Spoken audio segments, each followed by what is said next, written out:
नमस्कार and welcome to all of you in Global Look. और दोस्तों, रिसेंटली आप लोग इस तरीके की जो न्यूज़ है उसको सुन रहे होंगे कि यूएसए ने जो है वो इंडिया को क्वाड ग्रुपिंग से निकाल दिया है, या यूएसए जो है वो इंडिया के काफ़ी ज़्यादा अगेंस्ट हो चुका है, काफ़ी ज़्यादा इंडिया को आप लोग कह सकते हो लेके नाराज है। इस तरीके की शॉकिंग झूठी मैं कहूँगा इस चीज़ को यहाँ पर फैलाए जा रहे हैं, जिसका एक रीज़न है, जिसका रीज़न आप लोग ये जो न्यूज़ है ये है, इसको देख सकते हो आप लोग। इसमें लिखा है कि forming new quad with Philippines. यहाँ देख लो आप लोग, ये बहुत ज़्यादा शॉकिंग न्यूज़ है। इंडिया का यहाँ पर नाम नहीं है, इंडिया की जगह नाम है किसका? फिलीपींस का। उसके आगे फिर क्या लिखा है? उसके आगे लिखा है should India be concern for this और नॉट। तो जाहिर सी बात है, इस न्यूज़ को देख के थोड़ा बहुत जो डाउट है वो क्रिएट होगा ही लोगों के मन में। ये जो फोटो है ना यहाँ पर, ये आप लोग देख सकते हो, ये यूएसए, जापान, ऑस्ट्रेलिया और फिलीपींस के जो डिफेंस सेक्रेटरी है, या फिर इसके इक्विवेलेंट जो डिफेंस मिनिस्टर्स हैं और बाकी पोस्ट है इन कंट्रीज में, उनके जो होल्डर्स हैं वो यहाँ पर मिले हैं सिंगापुर में शांग्री लॉ डायलॉग के साइडलाइन पे। और इनने क्वाड 2.0 जो है उसका आप लोग कह सकते हो फर्स्ट मीटिंग की है, जिसके बाद ये कहा जा रहा है कि ये एक नया ग्रुप बन चुका है, जिसका ऑफ कोर्स नाम अभी के लिए क्वाड 2.0 दिया जा रहा है। और इसके बाद से कई सवाल उठ रहे हैं, जैसे कि जो पुराना क्वाड था जिसमें इंडिया भी मेंबर था, उसका क्या होगा? और क्या ये जो ग्रुपिंग है ये इंडिया को पनिश करने के लिए बनाई गई है? क्या यूएसए जो है वो बहुत ही ज़्यादा नाराज है इंडिया से? हाल में ही आप लोग को पता होगा कि इंडिया को बात की जा रही थी नाटो प्लस कंट्रीज में इंक्लूड करने की, यानी कि इंडिया को इसका मेंबर बनाने की, लेकिन इंडिया ने इसके अगेंस्ट में अपनी सिग्नल दे दिया, यानी कि इंडिया ने ये कह दिया कि हमें इसकी एक तरीके से ज़रूरत नहीं है। तो इसको लेके ये जो डाउट है ये और भी ज़्यादा बढ़ गए, और इसी के बारे में हम लोग पूरा जो डिस्कस है इस वीडियो में करेंगे। बहुत कुछ आप लोग को जानने को मिलेगा इस वीडियो में, बस इस वीडियो में एंड तक बने रहिएगा। और अगर वीडियो अच्छा लगे तो लाइक, कमेंट, शेयर, सब्सक्राइब जरूर कीजिएगा। दरअसल देखो, क्वाड ग्रुपिंग जिसका यूएसए, इंडिया, जापान, ऑस्ट्रेलिया ये चारों मेंबर हैं, ये ब्रेन चाइल्ड था शिंजो एबे, जो कि जापान के फॉर्मर पीएम थे उनका। और लास्ट ईयर उनका असैसिनेशन हो गया था, आप लोग को पता होगा। उनने ये जो पूरा आइडिया है क्वाड का ये दिया था कि इस तरीके का एक ग्रुप होना चाहिए आने वाले टाइम में इस एरिया को लेके जो चैलेंजेस है उसको डील करने के लिए। लेकिन बहुत पहले ये आइडिया दिया गया था उनके द्वारा, अराउंड 2007 में ये आइडिया दिया गया था। और ये जो क्वाड ग्रुप है ये बना था बहुत ही ज़्यादा बाद में, अभी कुछ साल पहले ये ग्रुप जो है ये बना था, ऐसा आप लोग कह सकते हो। किन्हीं वजहों से ये जो ग्रुप है ये बहुत टाइम तक नहीं बन पाया था। यूएसए चाहता था कि इस ग्रुप के अंदर और भी ज्यादा स्ट्रांग स्टैंड जो है वो अपनाया जाए चाइना के अगेंस्ट में, चाइना को और डायरेक्टली इसके थ्रू टारगेट किया जाए, चाइना के अगेंस्ट में डायरेक्टली इसके अंदर इससे स्टेटमेंट जाए, या फिर और भी ज़्यादा मिलिट्री कॉपरेशन जो है इस ग्रुप के अंदर वो किया जाए। जिसके आप लोग ऐसा समझो कि इंडिया जो है वो कम्प्लीटली अगेंस्ट में था। इंडिया ये सब चीज़ें नहीं चाहता था। इंडिया एक मैं कह सकता हूँ कि बहुत ही ज़्यादा डिफेंसिव अप्रोच रखना चाहता था क्वाड के अंदर, और यही एक टसल का कारण था इंडिया और बाकी 3 कंट्रीज जो है उनके बीच में। होता क्या था ना कि क्वाड का जो ऑब्जेक्टिव था वो आप लोग यहाँ पर देख सकते हो, free, open, prosperous, inclusive Indo Pacific का जो एरिया है उसको बनाना। ठीक है, कि यहाँ पर जो ट्रेड है ये आसानी से हो सके, ये जो एरिया है ये पूरा प्रॉस्पेरस करे, ये पूरा पूरा फ्री हो, कोई कंट्री यहाँ पर डोमिनेंस ना क्रिएट करे, ये ना कह दे कि हम लोग यहाँ से किसी को पास ना होने देंगे। इस तरीके की चीजें जो है उसको इंश्योर करना यहाँ पर टारगेट था क्वाड का। और आज के टाइम में अगर ये जो सिचुएशन है इस एरिया के उसको अगर आप लोग देखो तो चाइना का जो यहाँ पर डोमिनेंस है, चाइना का जो एक्सपेंशनिस्ट पॉलिसी है इस एरिया में, चाइना की जो बुलिंग है बाकी कंट्रीज को लेके, वो इन ऑब्जेक्टिव के ठीक अपोजिट है। यानी कि ये जो ऑब्जेक्टिव है इसमें एक तरीके से चाइना ही बाधा बना हुआ है। इसीलिए से आप लोग कह सकते हो कि सभी जानते थे कि ये जो ग्रुप है ये बना ही चाइना के अगेंस्ट में है, क्योंकि ये जो चारों कंट्रीज है इस तरीके के विचार रखती थी कि चाइना के कारण ही ये जो ऑब्जेक्टिव है ये और इस एरिया में अचीव करने में दिक्कत आ रही है। अब लेकिन होता क्या था कि इस बात को इंडिया उतना ज्यादा खुल के नहीं कहने देता था इस ग्रुप के अंदर। इस ग्रुप से आप लोग कह सकते हो डायरेक्ट चैलेंज नहीं करने देता था चाइना को।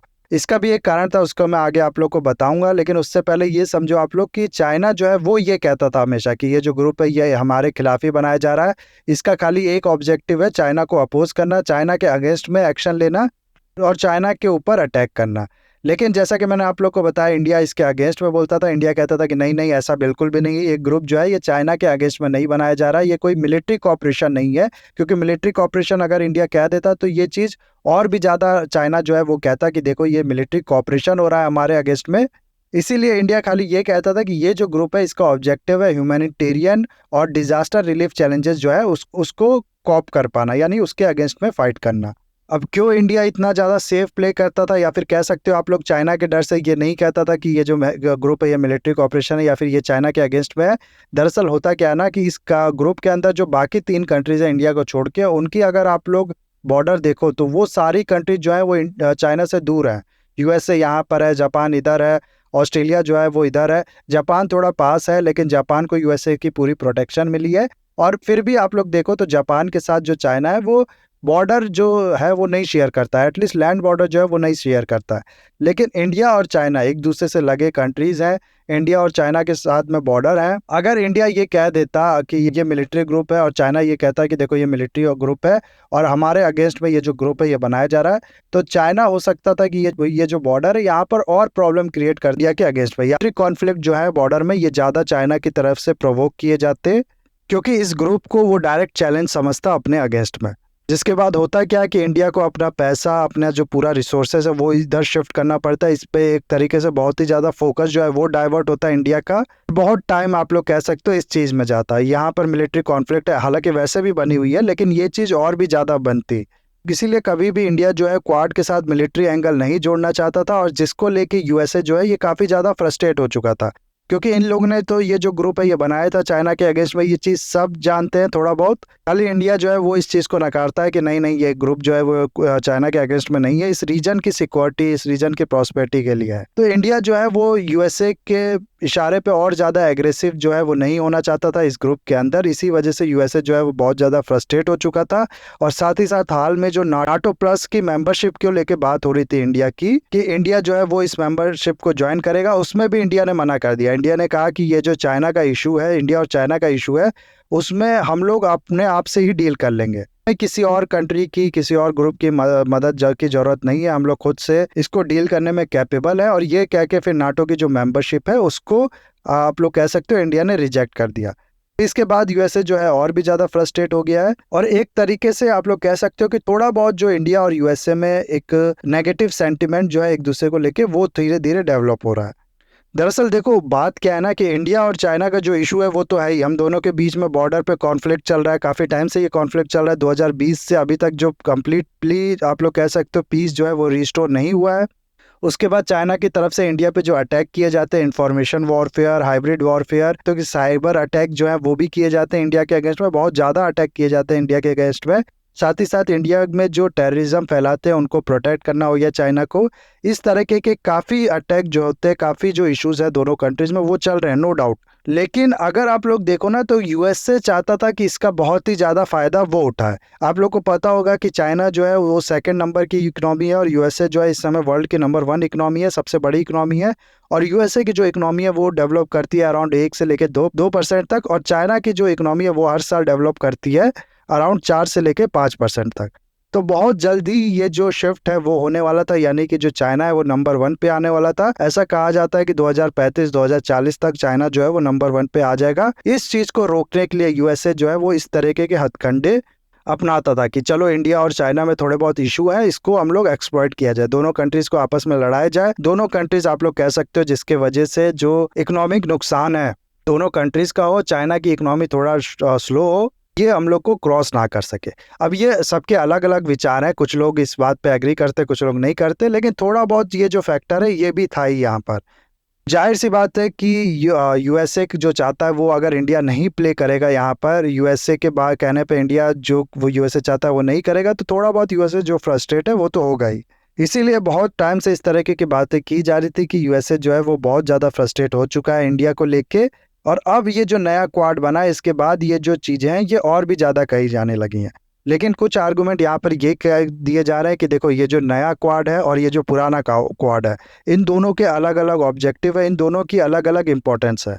दोनों क्वाड को एग्जिस्ट भी कर सकते हैं, ऐसा नहीं है कि एक नए ग्रुप बना लिए तो पुराने वाला जो ग्रुप है उसकी इंपॉर्टेंस खत्म हो गई। ऐसा होता तो एक ये जो क्वाड है इसकी इंपॉर्टेंस कई टाइम पहले ही खत्म हो गई होती।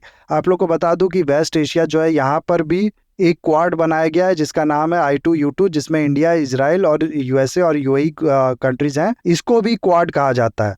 हालांकि ये इस रीजन से बिलोंग नहीं करता, इंडो पैसिफिक वाले रीजन से बिलोंग नहीं करता, लेकिन एक ग्रुप यहाँ भी बन चुका है ना, तो ऐसे में आप लोग कह सकते हो कि ये जो ग्रुपिंग है ये हर जगह को लेके अलग अलग तरीके से होती रहती है। इसीलिए जो एक्सपर्ट्स हैं या फिर जो इस ग्रुप के फेवर में, वो कह रहे हैं कि ऐसा कोई भी कॉज ऑफ कंसर्न नहीं है इंडिया के लिए। इंडिया भी यही समझता है कि उसके लिए ये जो ग्रुप है ये कॉज ऑफ कंसर्न नहीं है। ऐसा नहीं है कि इस एरिया में जो इंडिया की इम्पोर्टेंस है वो इस ग्रुप से थोड़ा बहुत कम आप लोग कह सकते हो शोक होती है। इंडिया अभी भी बहुत ज़्यादा इंपॉर्टेंट कंट्री है सारी वेस्टर्न कंट्रीज़ के लिए इस एरिया में, जिसके सपोर्ट के बिना चाइना को काउंटर नहीं किया जा सकता। ये सिर्फ इंडिया ही नहीं जानता बल्कि सारी कंट्रीज जानती हैं यहाँ पर। जैसा कि मैंने आप लोग को बोला कि ये जो दोनों ही क्वाड है इनके ऑब्जेक्टिव में थोड़ा बहुत अंतर होगा। क्या ये अंतर होगा? देखो, जो नया क्वाड है ना, इसमें आप लोग को देखने को मिलेगा कि थोड़ा और भी ज़्यादा मिलिट्रीली एंगल जो है वो इसमें इंक्लूड होगा, क्योंकि फिलीपींस हो गया, जापान हो गया, इन दोनों के साथ ही जो आप लोग कह सकते हो चाइना के डिस्प्यूट है वो ऑलरेडी चल रहे हैं। ये दोनों ही कंट्री चाइना के उतनी ज़्यादा क्लोज भी नहीं है जितना इंडिया है। दोनों ही कंट्री उतना ज़्यादा डिफेंसिव नहीं प्ले करना चाहती है जितना इंडिया करना चाहता है। इसीलिए आप लोग कह सकते हो कि ये और ज़्यादा डायरेक्ट होगा चाइना के अगेंस्ट में, और ज़्यादा मिलिट्री एग्रेसिव स्टैंड अपनाएगा चाइना के अगेंस्ट में। जबकि पहले वाला जो क्वाड है ये उतना एग्रेसिव नहीं था, और इस पे से इस ग्रुप बनने के बाद आप लोग कह सकते हो कि और भी ज़्यादा ये जो प्रेशर है इंडिया के ऊपर या फिर इस ग्रुप के ऊपर कि हम लोग मिलिट्री स्टैंड अपनाएं, थोड़ा एग्रेसिव स्टैंड अपनाएं चाइना के अगेंस्ट में, ये कम होगा। तो इंडिया के ऊपर से और थोड़ा प्रेशर जो है वो रिलीज होगा, ऐसा कहा जा सकता है। इस ग्रुप बनने के बाद एक तरीके से आप लोग कह सकते हो इसके वजह से फ़ायदा ही होगा। प्लस ये भी कहा जा रहा है कि ये ग्रुप बनने के बाद इंडिया और फिलीपींस के बीच में जो वेपन्स का ट्रेड है, वेपन्स के जो परचेज है वो हो सकता है और भी ज़्यादा बढ़े। आप लोग को पता होगा कि हाल में ही इंडिया ने ब्रह्मोस मिसाइल जो है वो बेचा है फिलीपींस को, जिसके बाद ये दो सिमिलर कैरेक्टर ऑफ ग्रुप जो है ये बनने के बाद हो सकता है दोनों कंट्रीज के बीच में ये ट्रेड, ये आप लोग कह सकते हो रिलेशन थोड़ा और बढ़े, इंडिया और एक्सपोर्ट करे इसको मिलिट्री वेपन्स वगैरह। तो यहाँ भी इस ग्रुप से इंडिया को फायदा हो सकता है। इसीलिए इंडिया का खुद का भी ऐसा कहना है कि ये जो नया ग्रुपिंग है ये कॉज ऑफ कंसर्न नहीं है इंडिया के लिए। एक आर्गुमेंट, एक स्कूल ऑफ थॉट्स जो है वो इस तरह के की हैं कि इससे फायदा ही होगा, उतना कॉज ऑफ कंसर्न नहीं है। लेकिन दूसरी तरफ अगर आप लोग देखो ना, तो हाल के इवेंट, जैसा कि मैंने आप लोग को बताया कि इस बार का जो नाटो मेंबरशिप का जो पूरा इशू है वो भी हो गया, प्लस क्वाड की मीटिंग होनी थी हाल में ही, आप लोग को पता होगा, जिसको यूएसए ने कैंसिल कर दिया था। उसके यहाँ जो इकोनॉमिक क्राइसिस चल रहा था, जो डेब्ट सीलिंग क्राइसिस चल रहा था यूएसए के, उसको हवाला देके ये जो क्वाड की मीटिंग है जिसका इंडिया भी मेंबर था, इसको कैंसिल कर दिया था इन लोग ने। ऑस्ट्रेलिया में ये मीटिंग जो थी ये होनी थी, लेकिन फिर हुआ क्या कि G7 की जो समिट हुई ना जापान में, उसके साइडलाइन पे ही ये मीटिंग जो है ये की गई थी। तो एक तरीके से इसको डाउन प्लेन करना। उसके बाद आप लोग को पता होगा कि इसी G7 की मीटिंग के बाद जो नरेंद्र मोदी जी हैं उनको जाना था पापुआ न्यू गिनी कंट्री में, और यहाँ पर फिर ये जो इंडो पैसिफिक के छोटे छोटे आइसलैंड कंट्रीज है इनके साथ इंडिया की मीटिंग होनी थी। लेकिन इसको भी साबोटेज करने की कोशिश की थी यूएसए ने। इसी दिन आप लोग कह सकते हो कि जो बिडेन ने डिक्लेयर कर दिया कि हम भी विजिट करेंगे इस कंट्री को, ताकि ये जो मीटिंग है ये और भी आप लोग कह सकते हो इससे ध्यान लोगों का और भी कम हो और इसके लिए टाइम भी ज़्यादा इन लोग को ना मिले। एक तरीके से साबोटेज करने की कोशिश की गई थी इस चीज़ को। तो ये सब जो हाल की न्यूज़ है ना, ये सब हाल की जो इवेंट्स है, ये कहीं ना कहीं ये शो करते हैं कि भले यूएसए कुछ और कहे, बाकी एक्सपर्ट कुछ और कहे, लेकिन इंडिया और यूएसए के बीच में थोड़ा बहुत जो टसल है वो शुरुआत हो चुकी है। यूएसए थोड़ा बहुत जो फ्रस्ट्रेट है वो हो चुका है इंडिया से। इसीलिए हो सकता है ये जो ग्रुप है ये इसका बनाना यूएसए की तरफ से एक तरीके से इशारा देने की तरह हो गया इंडिया के लिए कि अगर तुम हमारे अकॉर्डिंग नहीं चलोगे तो हमें भी तुम्हारी जरूरत नहीं है। हम लोग दूसरे कंट्रीज के साथ पार्टनरशिप कर सकते हैं और आपको साइडलाइन कर सकते हैं। आपको कल को जरूरत पड़ेगी तो भी हम लोग सपोर्ट करने नहीं आएंगे। इस तरीके के कोई मैसेज, इस तरीके की कोई सिग्नल हो सकता है यूएसए शो करना चाह रहा होगा। इसीलिए ये जो ग्रुप है ये बनाया है यूएसए ने, ऐसा भी कुछ लोगों का कहना है ना। अगर आप लोग देखो ये बात सही भी है ना, तो खुद ही बताओ आप लोग, इंडिया जो बेनिफिट यूएसए को दे सकता है, इंडिया जिस तरीके का सपोर्ट, जिस तरीके का वेटेज इस एक ग्रुप को प्रोवाइड कर सकता है, क्या फिलीपींस उस टाइप का वेटेज प्रोवाइड कर सकता है इस ग्रुप को? कभी नहीं कर सकता। फिलीपींस तो ऑलरेडी मिलिट्री अलाई है यूएसए का। यूएसए के कई आप लोग देखोगे तो जो मिलिट्री बेस है वो फिलीपींस में आप लोग को मिल जाएंगे। यूएसए का आप लोग कई सोल्जर जो है फिलीपींस में रहते हैं। फिलीपींस ने अपनी सिक्योरिटी की जो पूरी जिम्मेदारी है वो यूएसए को दे रखी है। तो उसके साथ इस तरीके का ग्रुप करना, क्रिएट करना, इसका कोई मतलब ही नहीं बनता। ऐसा तो नहीं है कि ये ग्रुप नहीं होता तो फिलीपींस जो होता है वो यूएसए के अगेंस्ट में होता। ये चीज़ खाली आप लोग कह सकते हो कि दिखावा है, और एक तरीके से कोई खास फायदा मेरे हिसाब से तो नहीं मिलेगा यूएसए को। और जो पुराना वाला क्वाड है उसको डाउन प्ले करना, हो सकता है यूएसए उसको उसकी वजह से काफ़ी ज़्यादा लॉस में भी रहे। ऑलरेडी ये जो नए प्रेसिडेंट है यूएसए के जो बाइडन, ये काफी ज्यादा अपनी इमेज का नुकसान, अपना नुकसान, यूएसए का नुकसान कर चुके हैं। इनकी जो पॉलिसी है वो अगर आप लोग पास्ट में देखोगे तो बहुत ही ज्यादा मैं कहूंगा कि खराब पॉलिसीज रही हैं। ये सऊदी और अरब नेशन से टक्कर ले चुके हैं। रशिया के साथ जो चल रहा है वो हम लोग देख ही रहे हैं। प्लस यहाँ पर भी इनका जो इश्यूज है वो दिख रहा है। नया क्वाड बनाना हो गया पुराने क्वाड के बाद। इस तरह की काफ़ी जो डिसीजन है इनके वो नहीं सही रहे हैं। ये एक हो सकता है और मिस्टेक किया हो इनने। इंडिया को रिप्लेस करने की कोशिश किसी भी कंट्री द्वारा आज के टाइम पे किया जाना ये बेवकूफ़ी से कम नहीं होगा। बाकी आपकी क्या राय है ये मेरे को बताइएगा कमेंट में। इस वीडियो को मैं यहाँ पर करता हूँ ख़त्म। होप ये वीडियो आपको अच्छा लगा होगा। इसे लाइक, कमेंट, शेयर, सब्सक्राइब जरूर कीजिएगा। That's all, have a nice day, take care.